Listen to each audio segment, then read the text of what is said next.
Hello friends, मैं अभय प्रताप आप सभी का ई स्टडी विद अभय में स्वागत करता हूं। आज हम लोग बाल मनोविज्ञान के कुछ महत्वपूर्ण क्वेश्चनों को सॉल्व करेंगे जो परीक्षा उपयोगी हैं और सीटेट जुलाई में पेपर होने वाला है, तो इसलिए हम लोगों ने ये डिसाइड किया है कि हम लोग कुछ सीटेट के प्रश्नों को सॉल्व करेंगे, जिसमें आज हम लोगों ने बाल मनोविज्ञान के चैप्टर को उठाया है। ठीक है, तो बाल मनोविज्ञान के पोर्शन को हम लोग उठाए हैं, तो बाल मनोविज्ञान के क्वेश्चन में हम लोग कुछ महत्वपूर्ण क्वेश्चनों को सॉल्व करेंगे। तो आइए देखते हैं, इसी श्रृंखला में हम कई वीडियोस डालते रहेंगे, आप लोग वीडियो देखते रहें। और वीडियो की शुरुआत करने से पहले जिन लोगों ने भी हमारे चैनल को सब्सक्राइब नहीं किया है वो चैनल को सब्सक्राइब कर लें और बेल आइकन को दबा लें, जिससे उन्हें वीडियोस सबसे पहले मिलती रहें। तो आइए देखते हैं आज का पहला क्वेश्चन। देखिए, पहला क्वेश्चन आज का हम लोग लेते हैं। इसमें दिया है, पियाजे के अनुसार निम्नलिखित में से कौन सी अवस्था है जिसमें बच्चा अमूर्त संकल्पनाओं के विषय में तार्किक चिंतन करना आरंभ करता है। ठीक है, तो देखिए, जीन पियाजे एक स्विट्जरलैंड के मशहूर वो मनोवैज्ञानिक हैं, जिन्होंने मानसिक विकास और या संज्ञानात्मक विकास और बौद्धिक विकास, तीनों एक ही शब्द हैं, किसी भी तरीके से पूछा जा सकता है। इनके बारे में इन्होंने बताया, जीन पियाजे ने संज्ञानात्मक विकास के बारे में 4 स्टेजेस बताए हैं। 4 स्टेजेस कौन कौन से हैं? संवेदी प्रेरक अवस्था, जन्म से 2 वर्ष, और दूसरा है पूर्व संक्रियात्मक अवस्था जो 2 से 7 वर्ष है। तीसरा मूल संक्रियात्मक अवस्था या अनौपचारिक अवस्था, तो अनौपचारिक संक्रियात्मक अवस्था जो 7 से 11 वर्ष मानी गई है। और उसके बाद आता है, चौथी स्टेज होती है अमूर्त संक्रियात्मक अवस्था, जिसे हम लोग औपचारिक संक्रियात्मक अवस्था भी कहते हैं। इसकी स्टेज 11 एवं इससे ऊपर भी माना गया है। तो देखिए, यहाँ पे बताया गया है, बच्चा अमूर्त संकल्पनाओं के विषय में तार्किक चिंतन करना आरंभ कर देता है। तो सबसे पहले हमें जानना होगा अमूर्त संकल्पना क्या होता है। तो देखिए, अमूर्त मतलब होता है वो जिसमें बच्चा जो है परिकल्पना ढंग से सोचने और समझने की शक्ति विकसित हो जाए। तो यहाँ पे कौन सा हो जाएगा? अमूर्त संक्रियात्मक अवस्था। यहाँ पे ऑप्शन में दिया है औपचारिक, तो उसी का ही ये फॉर्म है। तो आइए देखते हैं कौन सा ऑप्शन सही हो जाएगा हमारा। सेकंड ऑप्शन सही हो जाएगा, तो हम लोग सेकंड ऑप्शन को सॉल्व करेंगे। देखिए, ये सेकंड ऑप्शन, इस वाले पे हम लोग टिक कर देंगे, सेकंड वाले पे। देखिए, इसमें पहले से टिक लगा था, 5-6 क्वेश्चनों में टिक पहले से लगे हुए हैं। इसके बाद हम आपको बताते रहेंगे, आप लोग करते रहिएगा। तो इसमें क्या है? अमूर्त संकल्पनाओं के विषय में तार्किक चिंतन करना आरंभ करता है, तो औपचारिक संक्रियात्मक अवस्था। ठीक है, आइए देखते हैं अगला क्वेश्चन। अगला क्वेश्चन है, बच्चों में बौद्धिक विकास की 4 विशिष्ट अवस्थाओं की पहचान करना। देखिए, बौद्धिक विकास अभी हमने आपको बताया था, चाहे वो संज्ञानात्मक विकास हो, बौद्धिक विकास हो या मानसिक विकास हो, तीनों की बात एक ही है। तो बौद्धिक विकास के बारे में किसने बताया था? जीन पियाजे ने, अभी हमने आपको बताया था। तो इस वाले में भी 4th ऑप्शन सही हो जाएगा। तो ये जीन पियाजे वाला ऑप्शन हमारा सही हो जाएगा। ठीक है, आप चाहें तो शॉर्ट स्क्रीन ले लीजिएगा। आइए देखते हैं अगला क्वेश्चन। अगला क्वेश्चन है, विकास कभी न समाप्त होने वाली क्रिया है। हम सभी जानते हैं विकास एक निरंतर चलने वाली प्रक्रिया होती है। तो पूछा गया है यह किससे संबंधित है? तो हम सभी जानते हैं निरंतर चलती है, विकास कभी नहीं रुकता, विकास हमेशा चलता रहता है। तो हम लोग कह सकते हैं निरंतरता का सिद्धांत, निरंतर चलने वाली प्रक्रिया है, इसलिए ये बी ऑप्शन सही हो जाएगा। ठीक है, आइए देखते हैं अगला क्वेश्चन। अगले क्वेश्चन की तरफ हम लोग बढ़ते हैं। तो देखिए, अगला क्वेश्चन है, प्राथमिक स्तर पर एक शिक्षक में निम्नलिखित में से कौन सी महत्वपूर्ण विशेषता होनी चाहिए? तो देखिए, विशेषता के बारे में बात करी गई है, तो हम लोग यहाँ पे कह सकते हैं पढ़ाने की आवश्यकता तो उसके अंदर होती तभी वो पढ़ा रहा होता है। प्राथमिक स्तर मतलब होता है प्राइमरी स्टेज, मतलब प्राथमिक जिसमें छोटे बच्चे पढ़ते हैं। तो शिक्षक में क्या होना चाहिए? धैर्य एवं दृढ़ता, क्योंकि अध्यापक के अंदर धैर्य होगा, क्योंकि बच्चे नए होते हैं तो उन्हें पढ़ाने में बहुत समय लगता है और बहुत पेशेंस रखना पड़ता है। ठीक है, बच्चे शैतान भी होते हैं। तो आइए देखते हैं अगला क्वेश्चन। यहाँ पे 4th वाले में बी ऑप्शन सही होगा। तो आइए देखते हैं अगला क्वेश्चन। आप लोग साथ में स्क्रीनशॉट लेते चलिएगा, जिससे आपको नोट होता रहे। देखिए, निम्नलिखित में से शिक्षार्थियों में सृजनात्मकता का पोषण करता है। देखिए, इसमें क्या है?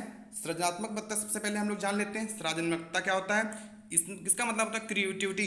क्रिएटिविटी मतलब क्या होता है? जो कोई अपने टैलेंट को निखार सके, बता सके, कोई अच्छे काम को कर सके। तो क्या होता है? देखिए, इसमें टिक लगा है पहले से, प्रत्येक शिक्षार्थी की अंतर्जात प्रतिभाओं का पोषण करना एवं प्रश्न करने का अवसर देना। तो यहाँ पे बी ऑप्शन सही हो जाएगा। ठीक है, यहाँ पे मतलब अपने टैलेंट को बाहर दिखाना और जिज्ञासु होना। ठीक है, जिज्ञासु होना, नए नए क्वेश्चनों को पूछना। अगर टैलेंट होगा, अगर आपके अंदर प्रतिभा होगी तो आप कोई ना कोई नया कार्य करते रहेंगे जिससे आपके मन में जिज्ञासा उत्पन्न होती रहेगी। तो इसमें कौन सा हो जाएगा? बी ऑप्शन सही है। ठीक है, आइए देखते हैं अगला क्वेश्चन।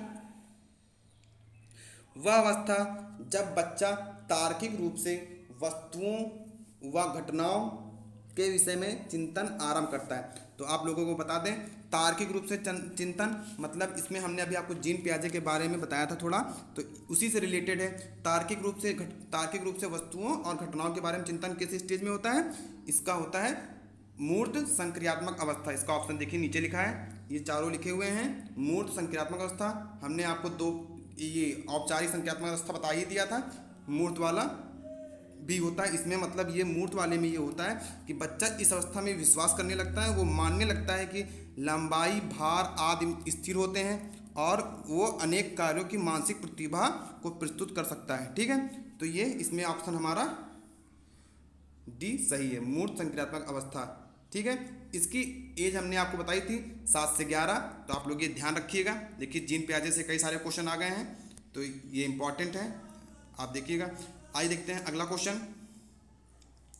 अगला क्वेश्चन है, निम्नलिखित में से किस अवस्था में बच्चे अपने समवयस्क समूह के सक्रिय सदस्य हो जाते हैं? इसके बारे में हम लोग जानते हैं। सक्रिय सदस्य कब बनते हैं, कब ग्रुप बनाने लगते हैं? वो जब किशोरावस्था में होते हैं, जो वो लोग ग्रुप बना के खेलने जाते हैं, साथ रहते हैं, है ना। तो हम लोग देख सकते हैं, तो इसमें किशोरावस्था का टाइम पीरियड कब से माना गया है? 18 से ऊपर। ठीक है, आइए देखते हैं अगला क्वेश्चन। निम्न कक्षाओं में शिक्षण की खेल विधि पर आधारित है। शिक्षण खेल विधि किस पे आधारित है? तो आइए सबसे पहले हम जान लेते हैं ये खेल विधि क्या होती है। खेल विधि से ये होता है कि शारीरिक विकास, मानसिक विकास, हर तरह से सर्वांगीण विकास होता है। तो इसमें क्या ऑप्शन सही हो जाएगा? विकास एवं वृद्धि, क्योंकि बच्चा खेलेगा तो उसका शारीरिक विकास भी होगा, बौद्धिक विकास भी होगा। ठीक है, तो इस प्रकार ये विकास एवं वृद्धि सही हो जाएगा। ठीक है, खेल विधि का रिलेटेड संबंध किससे है? सर्वांगीण विकास से। अगर ऑप्शन होता तो हम लोग सर्वांगीण विकास लगा देते, लेकिन इसमें विकास एवं वृद्धि दिया तो हम लोग विकास एवं वृद्धि को मानेंगे। ठीक है, आइए देखते हैं अगला क्वेश्चन। बच्चों के संज्ञानात्मक विकास को सबसे अच्छे तरीके से कहाँ परिभाषित किया जाता है? देखिए हमने बताया था संज्ञानात्मक विकास किसने दिया है? जीन पियाजे ने। ठीक है, तो अब हमें पता है जीन पियाजे ने बौद्धिक विकास के बारे में ज़्यादा जोर दिया है, तो हम इसका बौद्धिक विकास के लिए क्या करते हैं? बच्चों को विद्यालय भेजते हैं, विद्यालय में बच्चे कक्षा में बैठ के पढ़ाई करते हैं। तो बौद्धिक विकास कहाँ पे होता है? विद्यालय में, है ना। बौद्धिक विकास के लिए ही तो बच्चे को स्कूल भेजा जाता है, तो कहाँ पे परिभाषित किया जाता है? विद्यालय में। ठीक है, विद्यालय और कक्षा में। आइए देखते हैं अगला क्वेश्चन। निम्नलिखित में से पियाजे के अनुसार बौद्धिक विकास का निर्धारक तत्व नहीं है। तो देखिए जीन पियाजे का फिर बात आ गया, बौद्धिक विकास के बारे में इन्होंने पूछा है। तो देखिए इन्होंने 4 ऑप्शन दिए हैं, पूछा है निम्नलिखित में से कौन सा बौद्धिक विकास का निर्धारक तत्व नहीं है? सामाजिक संचरण, दूसरा है अनुभव, तीसरा है संतुलीकरण और चौथा है इनमें से कोई नहीं। तो इसमें से कौन सा हो जाएगा? देखो अनुभव तो होता ही है टीचर के पास, तभी वो देता है। संतुलीकरण मतलब बैलेंस बनाता है, तो इसमें क्या होता है? सामाजिक संचरण। इसमें कौन सा हमारा तत्व नहीं माना जाएगा? सामाजिक संचरण का नहीं माना जाएगा। ठीक है, आइए देखते हैं अगला क्वेश्चन। बालकों की सोच अमूर्तता के अपेक्षा मूर्त अनुभवों एवं प्रत्युष होती है, यह अवस्था है।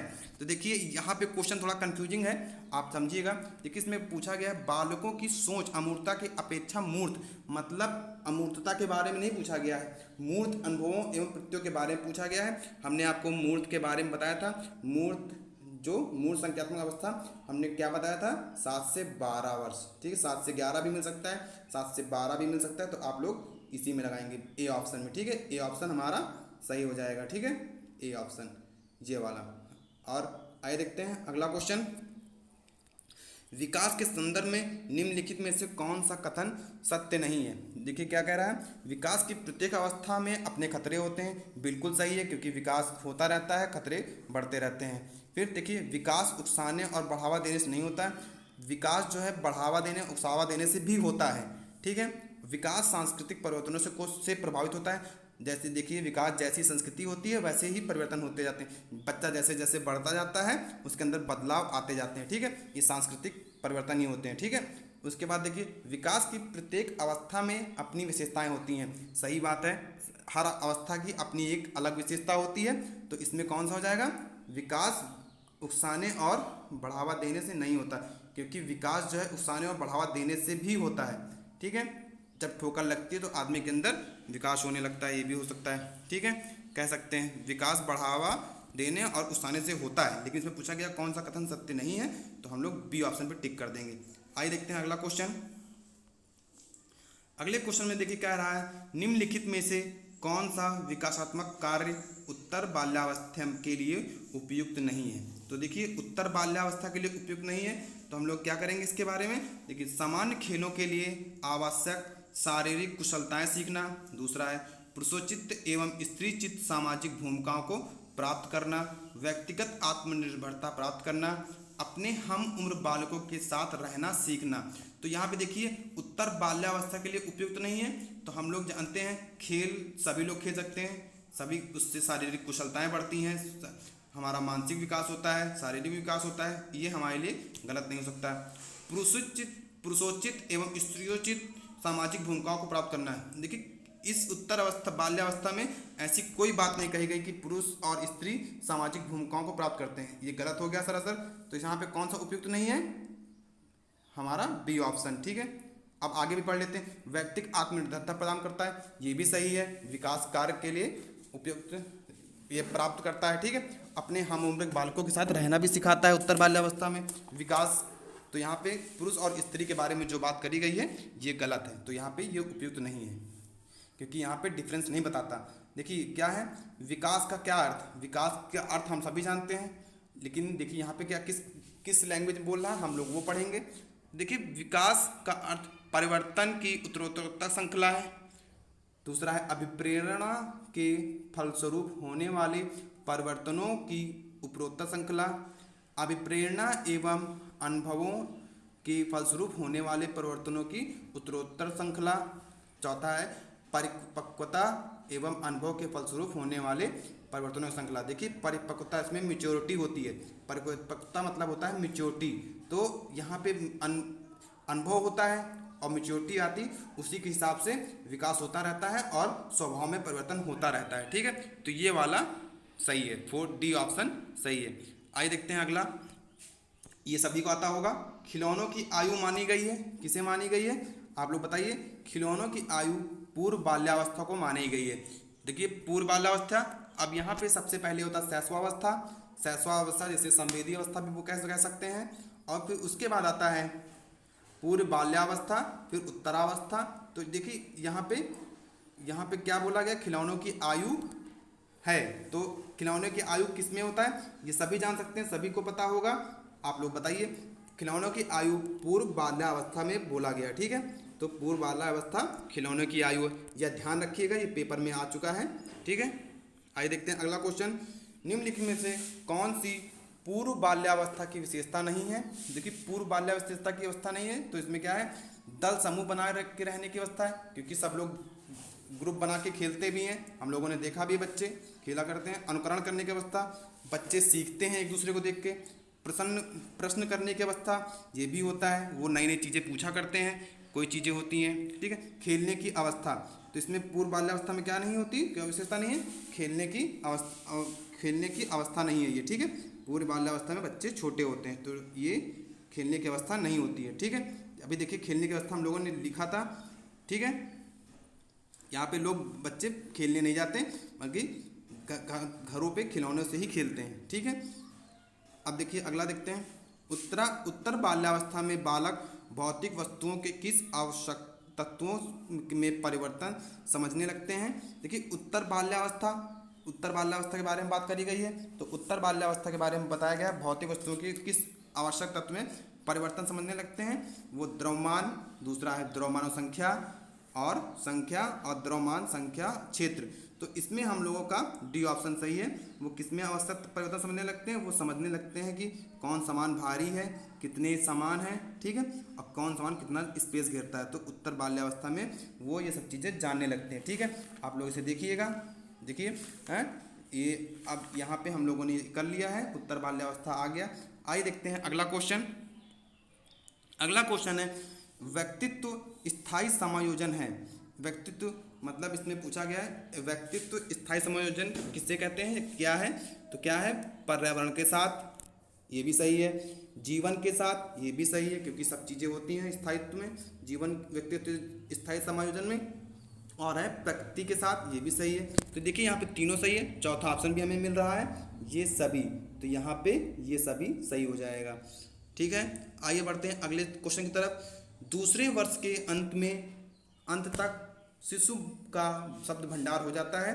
देखिए दूसरे वर्ष जब बच्चा 2 साल का हो जाता है तो उसमें 100 शब्द या 60 शब्द या 50 शब्द या 10 शब्द, तो उसमें देखिए इनसे तो ज़्यादा ही हो जाता है, 10, 50, 60 से 100 शब्द ज़्यादा ही हो जाता है, क्योंकि उसके अंदर 100 शब्दों का भंडारण हो जाता है, 100 शब्द के लगभग भंडारण हो जाता है। देखिए वो कई चीज़ों को बोलने लगता है, जो सिंपल शब्दों को जैसे पापा, मामा, चाचा, छोटे बच्चों का आपने देखा होगा, वो कई चीज़ों को बोलने लगते हैं, तो उनके अंदर शब्द भंडार इकट्ठा होने लगता है। तो 2 वर्ष के अंत तक 100 शब्दों का भंडारण हो जाता है। अब देखिए 20वां क्वेश्चन देखिए, शर्म तथा गर्व जैसी भावना का विकास किस अवस्था में होता है। बच्चे कब शर्म और गर्व महसूस करते हैं, शैशवावस्था में, वो बहुत छोटे होते हैं, बाल्यावस्था, फिर किशोरावस्था, वृद्धावस्था।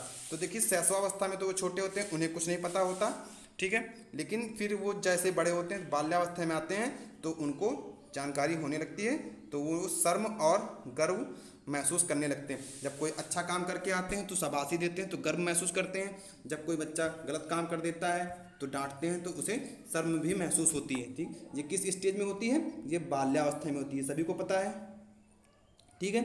4 स्टेजेस होते हैं, शैशवावस्था, बाल्यावस्था, किशोरावस्था, वृद्धावस्था, ठीक है। आइए देखते हैं अगला। बाल्यावस्था में हम लोग 2 भागों में बांटते हैं, पूर्व बाल्यावस्था, उत्तर बाल्यावस्था, ठीक है। आइए देखते हैं अगला क्वेश्चन। मैकडूगल के अनुसार मूल प्रवृत्ति जिज्ञासा का संबंध कौन से संवेग से है।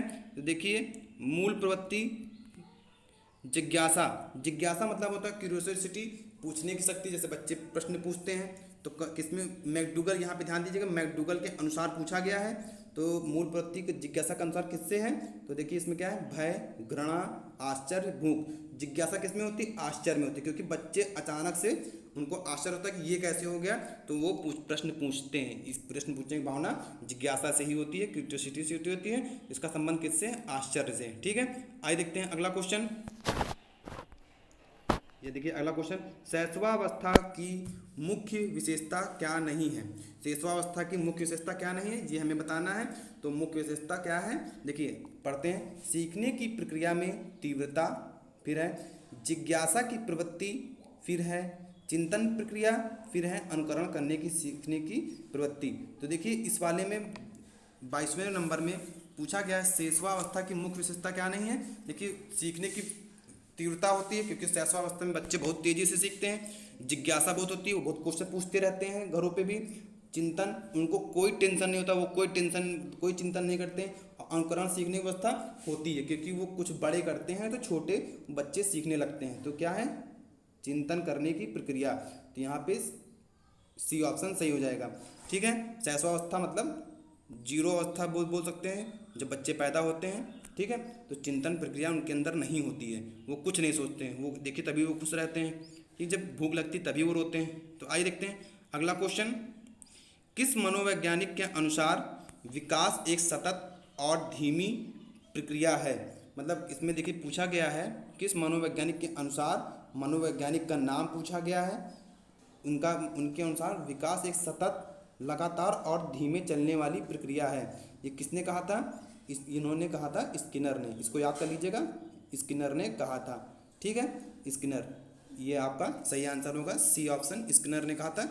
और देखिए अगला, बाल्यावस्था होती है, बाल्यावस्था हमने आपको बताया था, बाल्यावस्था 12 वर्ष तक होती है, ठीक है, 12 वर्ष तक। अब शैशवावस्था 5 वर्ष तक, उसके बाद बाल्यावस्था, उसके बाद हमारा शुरू होता है उत्तर बाल्यावस्था, फिर उसके बाद किशोरावस्था, ठीक है। आइए देखते हैं अगला क्वेश्चन।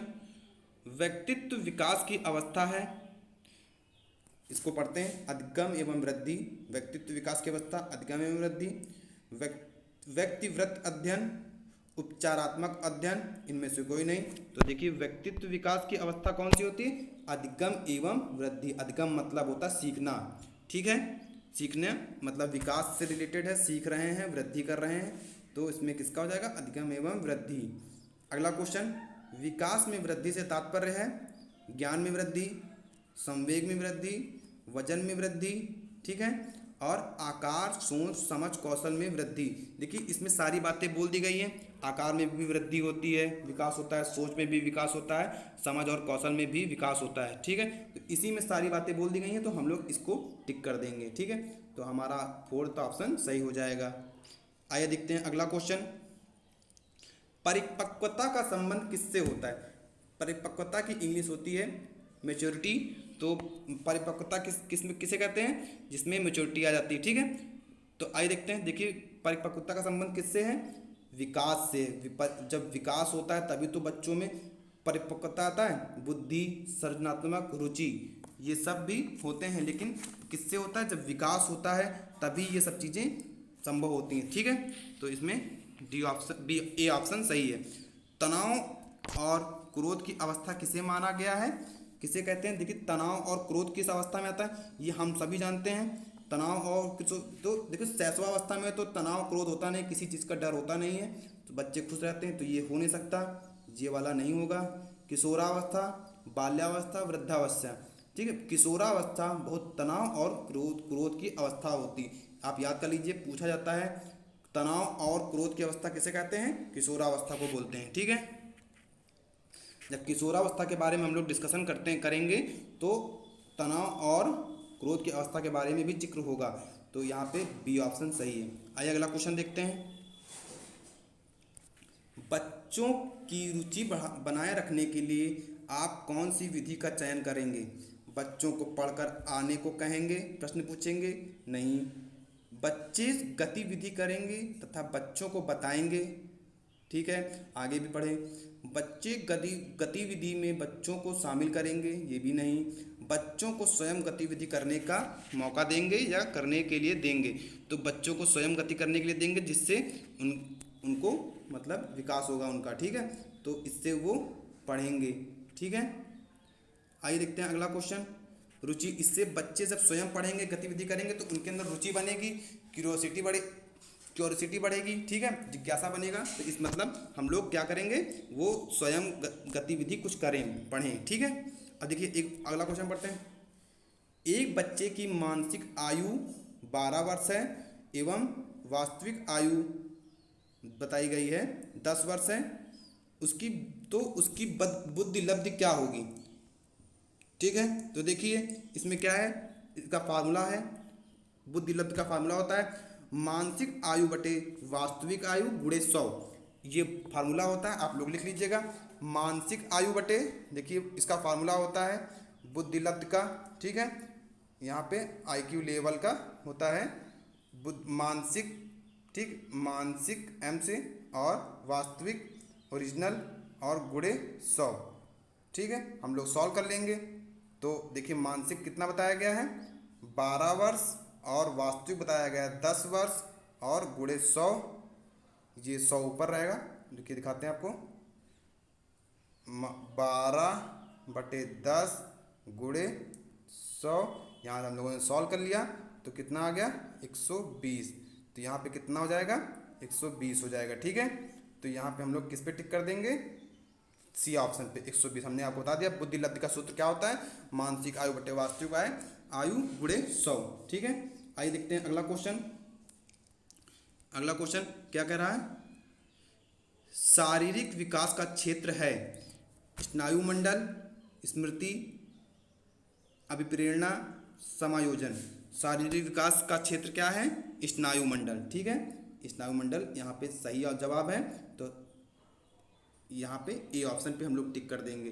तो देखिए हम लोगों ने 31 क्वेश्चनों को हम लोगों ने सॉल्व किया है। उम्मीद करते हैं आप लोगों को पसंद आया होगा और समझ में भी आया होगा। तो आप लोग इसे सॉल्व करिएगा और पढ़िएगा, देखिएगा। और जिन लोगों को भी वीडियो पसंद आए लाइक शेयर सब्सक्राइब करें और ज़्यादा से ज़्यादा लोगों के बीच में शेयर करें, जिससे और लोग भी देख सकें और इसका लाभ उठा सकें। ठीक है, तो आज की वीडियो बस यहीं तक है। आप लोग स्वस्थ रहें, मस्त रहें और पढ़ाई करते रहें। धन्यवाद।